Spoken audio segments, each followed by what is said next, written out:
Bienvenue sur la chaîne Tour d'Afrique News. On commence avec cette actualité. Bonjour à tous et bienvenue sur la chaîne.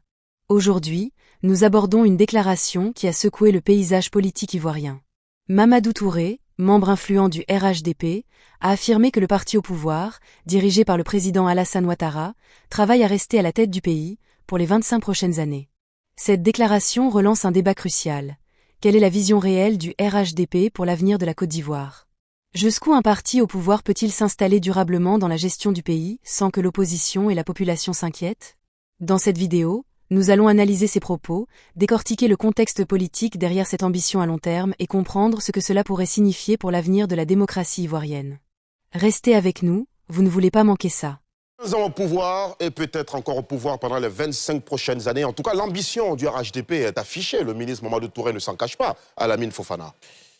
Oui, l'ambition est affichée, l'ambition est légitime. Le contraire de l'ambition va faire peur parce que tout parti politique qui n'est pas dans une conquête de se maintenir, d'abord de conquérir et de se maintenir au pouvoir d'État n'est pas un parti politique. Donc c'est logique, c'est normal. Maintenant, permettez-moi de faire une digression sur l'attitude de l'opposition par rapport à ce sujet. Vous voyez, très souvent, lorsque on fait des analyses ou des recommandations à l'opposition, beaucoup de militants de l'opposition voient en cela des critiques politiques. Ce n'est pas des critiques politiques. Parce que la performance d'un système démocratique est tributaire de la performance des partis d'opposition. Donc plus les partis d'opposition dorment, plus le parti au pouvoir devient fort, plus on tue la psychologie de la politique. La politique, c'est un régime qui est sincère. Dans la démocratie, on ne triche pas. Si tu triches dans la démocratie, ça se sent. C'est ce que les Grecs appelaient le système de dégénérance. Ils disaient que tout régime politique a tendance à dégénérer. La monarchie bouge, la démocratie bouge, et c'est à ça qu'on est en train d'assister en Côte d'Ivoire. Parce que, pour moi, on a une opposition qui n'est pas à la hauteur du parti au pouvoir. Et lorsque l'opposition n'est pas à la hauteur du parti au pouvoir, le parti au pouvoir commence à avoir des idées de se maintenir pendant 25 ans au pouvoir. Ils sont dans leur rôle. Ce n'est jamais la faute du RHDP si les partis d'opposition ne sont pas à la hauteur. Le RHDP est un parti politique, les partis d'opposition sont des partis politiques. Donc c'est le meilleur qui gagne. La démocratie, c'est le régime des meilleurs. C'est une définition réaliste, la dictature de la majorité sur la minorité. Aussi longtemps que tu es majoritaire, tu diriges. Donc, les recommandations, moi par exemple, je suis foncièrement démocrate. Donc lorsqu'on fait par exemple des recommandations à l'opposition, c'est peut-être pour créer ce stimulus-là, pour que l'opposition puisse bouger. Parce que je suis convaincu que la simple présence de l'opposition dissuade le pouvoir. Et je suis convaincu aussi que le bilan du RHDP ces 15 dernières années, quelque part aussi, dépend de la présence de l'opposition. S'il n'y avait pas d'opposition pendant ces 15 dernières années, je ne pense pas qu'on allait atteindre ce niveau de performance. Donc il faut arriver à un niveau pour l'opposition, arriver à pouvoir dilater sa poitrine pour entendre. Tout leader qui ferme son accès à la vérité tombe. Tout leader qui compte uniquement sur la providence divine pour gouverner ou pour perdurer tombe. Donc les discours selon lesquels on connaît par exemple Gbagbo. Gbagbo là, c'est Dieu qui est derrière lui. Dieu est derrière tous les hommes politiques. Donc il faut quitter dans cette logique. Tout leader qui compte sur ses billets de banque pour pouvoir gouverner va tomber aussi. Dire que par exemple Tidiane Thiam, il a l'argent, il a travaillé ici, ça ne suffit pas. C'est la conjugaison de plusieurs éléments pour éviter qu'on puisse arriver à ce niveau. Ça, c'est la première précision. La deuxième précision, je disais, c'est une ambition légitime pour le RHDP. Mais est-ce que le RHDP a les moyens de cela? On va observer. Pour moi, si on avait la garantie que le président Alassane Ouattara allait vivre pendant 25 ans, je suis sûr que le RHDP allait rester pendant 25 ans. Parce que le président Alassane Ouattara, j'ai l'impression que plus il vieillit, plus il se bonifie. J'ai même l'impression que c'est dans... Et d'ailleurs, le président Alassane Ouattara, on souhaite une longue vie. Oui, naturellement, le président de la République de Côte d'Ivoire. J'ai même l'impression que c'est dans l'adversité même qu'il réussit. C'est-à-dire, plus c'est dur, plus il réussit. Et il fait rarement des erreurs. Objectivement, on le sait, mais après, certains vont vouloir le nier. Donc, si le président Alassane Ouattara avait la garantie de faire 25 ans, je suis convaincu que le RHDP allait rester au pouvoir. Vous voulez dire qu'en dehors du président Ouattara, personne ne peut permettre au RHDP d'avoir cette longévité au pouvoir? Personne. Pourquoi je le dis? Parce que le pouvoir ne se donne pas. Je suis convaincu de cela. C'est-à-dire, le président Alassane Ouattara, aujourd'hui, si même le président Alassane Ouattara fait un discours pour dire « voici mon successeur », le successeur du président Alassane Ouattara est le successeur du président Alassane Ouattara tant que le président Alassane Ouattara est là. Mais à la seconde où le président Alassane Ouattara n'est plus là, son successeur n'est plus son successeur. Parce que tous les cadres, ils ont les éléments de légitimité pour prétendre à ce à quoi son successeur va prétendre. Donc pour moi, l'une des solutions pour terminer sur ça, c'est peut-être de trouver un collège, parce que le président Alassane Ouattara lui seul, le trou qu'il bloque au RHDP là, un individu ne peut pas le bloquer. peu importe qui il est, il ne peut pas bloquer la place que le président Ouattara utilise. Donc peut-être c'est un collège qui va arriver à le faire. Donc, je ne sais pas, dans les partis politiques, il y a toujours ce qui est officiel et puis ce qui est officieux. Donc peut-être mettre un collège sous-jacent composé de cadres qui sont forts, qui vont pouvoir être le bloc compact du parti, au-delà même de la direction officielle. À ce prix-là, peut-être ça va arriver, mais ça sera très difficile. Nous, Diarra-Souba, c'est un leurre, c'est une vue de l'esprit. Le ministre Touré Mamadou, porte-parole adjoint du RHDP, rêve-t-il beaucoup trop grand? Alors moi, je dirais que, de façon, essayons d'être objectifs, est-ce que le RHDP aujourd'hui a les rudiments? Quand on regarde les rudiments qu'ils ont, 197 députés à l'Assemblée nationale, et d'ailleurs ça c'est sans compter les dissidents. Au-delà de cela, aujourd'hui, il y a un bilan économique et infrastructurel qui est là. Mais après, je dirais qu'aujourd'hui, un parti politique ne dure pas par son bilan, mais par sa capacité à se renouveler. Vous voyez un peu, c'est un peu comme les marques de téléphone. Qu'est-ce qui fait qu'aujourd'hui, il y a certaines marques qui sont là depuis 15-20 ans? C'est leur capacité à se renouveler, à proposer de nouvelles choses. Le vrai défi pour moi, c'est l'héritage Ouattara. Quand je parle d'héritage Ouattara, il y a une croissance économique qui est là, une crédibilité internationale qui est là, il y a une stabilité macroéconomique qui existe aujourd'hui. Et donc, il va falloir dépasser le président Ouattara. Il va falloir avoir des ambitions plus grandes que lui. C'est comme ça, quand on est leader, il faut créer des leaders qui vont nous-mêmes nous dépasser nous-mêmes. Et donc aujourd'hui, il faut comprendre quelque chose, c'est que l'héritage qu'il va laisser, Alamine a parlé du fait qu'il va désigner un successeur, il faut qu'on comprenne que l'héritage, ce n'est pas une base. C'est un plafond, en fait, donc qu'il faut pouvoir éventuellement dépasser et qu'il faut que le RHDP comprenne quelque chose, c'est que plus il y a de croissance demain, plus les attentes sociales vont augmenter. Les Ivoiriens, c'est un peu comme la pyramide de Maslow, on a encore plus d'attentes en termes d'emploi, en termes de qualité de vie. Avant, oui, on cherchait la stabilité il y a 15 ans, on cherchait la paix. Aujourd'hui, ce qu'on va plus chercher, ça va être la qualité de vie. Qualité de vie, on va vous parler de pouvoir d'achat, on va vous parler de santé, d'éducation. Et donc aujourd'hui, il faut comprendre quelque chose, c'est que plus on aura de la croissance, plus on aura de la pression politique et plus il y aura d'attentes. Maintenant, est-ce que 25 ans, c'est ambitieux ou pas? Vous savez, c'est un peu comme l'être humain, quand vous regardez à 3 à 5 mètres, vous voyez très bien, mais quand c'est au-delà des 3 à 5 mètres, vous avez besoin de lunettes pour mieux voir. Donc je pense que on verra avec le temps, je pense que seul le Seigneur saura ce qui se passera, mais objectivement, le RHDP a des rudiments, c'est à eux de pouvoir bien encadrer, ne pas aller en rang dispersé, sinon la future opposition pourrait venir même du même RHDP éventuellement. Je ne sais pas pourquoi vous parlez de l'après-Ouattara alors que le ministre Touré Mamadou n'a pas inscrit cette vision dans l'après-Ouattara forcément. Il a dit que ce n'est pas à l'ordre du jour et que le président Ouattara, Dr Arthur Kamena, travaille à bâtir un parti politique qui va gouverner les 25 prochaines années. Le RHDP a déjà 15 ans au pouvoir. 25 ans, ça va faire combien? 40 ans. 45 ans. 40 ans, c'est ça. Quand on cumule le PDCI dans ces deux mandats avec le président Oufoué et le président Bédié, ça fait à peu près 40 ans. Ça fait 39 ans.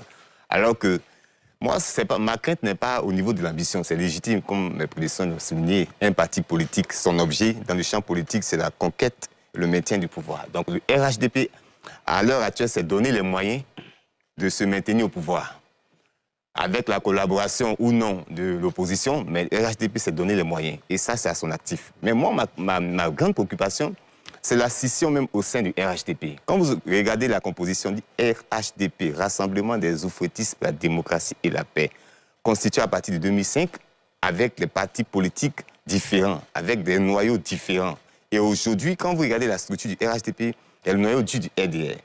Il y a le noyau dur des transfuges du PDCI, il y a le noyau de l'UDPCI, de Mabri Touakeus, et puis il y a d'autres noyaux qui sont venus au regard de la vision. Donc, pour moi, et le président Alassane Ouattara, pour moi, c'est comme le fil moins l'aigu qui essaie de coudre tout cela. Parce qu'il a la vision d'Oufoué. C'est comme ça qu'il est construit, comme ayant la vision d'Oufoué. Donc, c'est comme s'il était l'incarnation d'Oufoué et que lui-même, sa propre vision n'existerait pas. On regarde le président Alassane Ouattara et c'est Oufoué qu'on voit au travers de lui. Donc on le suit à cause d'Oufoué, Rassemblement des oufouettistes pour la démocratie et la paix.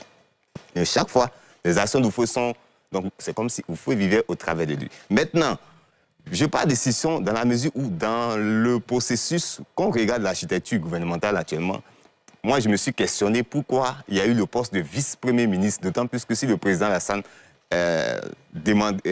par ses prérogatives présidentielles, désignait directement le ministre de la Défense. Le vice-premier ministre, ministre de la Défense, Téné Ouattara. Le premier ministre, ça ne créerait pas de tollé. Mais pourquoi il a créé le poste? Je me dis que certainement, il y a quelque chose qui n'a pas fonctionné à mon niveau. Pour revenir à la question, dans le processus de gestion, moi, je questionne l'esprit même de la transition.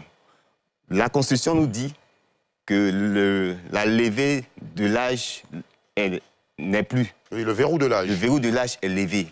À 100 ans, je peux me positionner. Si j'ai 100 ans, je peux décider d'être président. Mais une catégorie dit, je décide qu'il y ait une transmission générationnelle. Donc, contrairement même à l'esprit de la Constitution, moi, c'est là que je questionne. Au regard même de la dynamique de la population de 1960 n'est pas la population de 2025. Aujourd'hui, le monde est ouvert. Donc, c'est là que j'ai un peu de crainte par rapport même à la capacité de maintenir cette ambition-là. Régner sur 40 ans, au regard de toutes ces dynamiques-là, je pense que le RHDP doit s'actualiser. C'est une ambition légitime, mais doit s'actualiser. Et si le RHDP arrive à faire comme Machiavel, c'est-à-dire désactiver tout ce qui pourrait être un obstacle, en ce moment-là, son objectif sera atteint. Le Rassemblement des oufouettistes pour la démocratie et la paix, RHDP, devenu parti politique depuis quelques années maintenant, veut rester au pouvoir encore pour les 25 années prochaines. Josias Assemon, qu'en dites-vous? L'ambition, elle est très bonne. Parce que la finalité du parti politique, c'est ça, hein, c'est rester à la tête du pays ou à la tête de la fonction politique qui est occupée. Donc l'ambition, elle est très bonne. Ça a déjà été signifié ici. Mais moi, j'ai une gêne au niveau de la formulation ou du fait qu'on dise ça en public, par exemple. Quel aurait été le ton ou l'impact si c'était, par exemple, en France? Est-ce que les citoyens français allaient dire, le président Macron et son parti disent ouvertement en ambition de rester 25 ans à la tête du pays? C'est vrai, on sait que leur ambition, c'est ça, mais les gens le disent ouvertement. Est-ce que c'est bien fait? C'est surtout là, pour moi, en ce sens-là, qu'il y a une sorte de gêne. À côté de cela, dans la faisabilité, le RHDP, aujourd'hui, écrase presque tous les autres partis politiques qui, pour certains, se sont auto-sabotés et pour d'autres, n'ont pas été à la hauteur du challenge qu'est le RHDP. Donc, si on se projette sur les 25 prochaines années, normalement, au regard de ce qu'on a eu là, parce que le poste du parti politique, c'est lorsqu'il participe généralement à des élections, lorsqu'il participe à la vie politique, qu'on le sent surtout, qu'on le voit grossir, grandir. Aujourd'hui, presque tout le monde reconnaît ou connaît mieux le RHDP que les autres partis politiques. Donc, dans les 25 prochaines années, le RHDP est bien parti pour conserver sa place. Mais il y a la question du facteur universel, du facteur principal, le président Alassane Ouattara.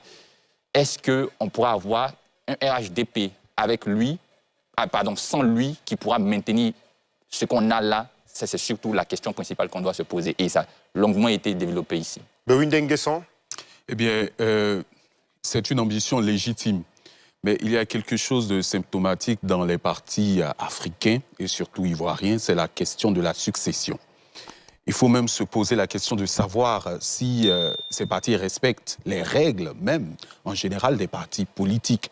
Parce qu'un parti politique qui serait centré autour d'une seule personne, est-ce qu'il s'agit véritablement d'un parti politique au sens de la science politique? Ce que je voudrais dire, c'est que le président Alassane Ouattara a montré qu'il était un grand leader. Mais je me demande si le RHDP n'est pas un parti qui tourne autour de sa personne. Pour pouvoir atteindre 25 ans, il faudrait dépasser l'individu pour aller au niveau des idées. Quelles sont les idées qui rassemblent véritablement ce parti?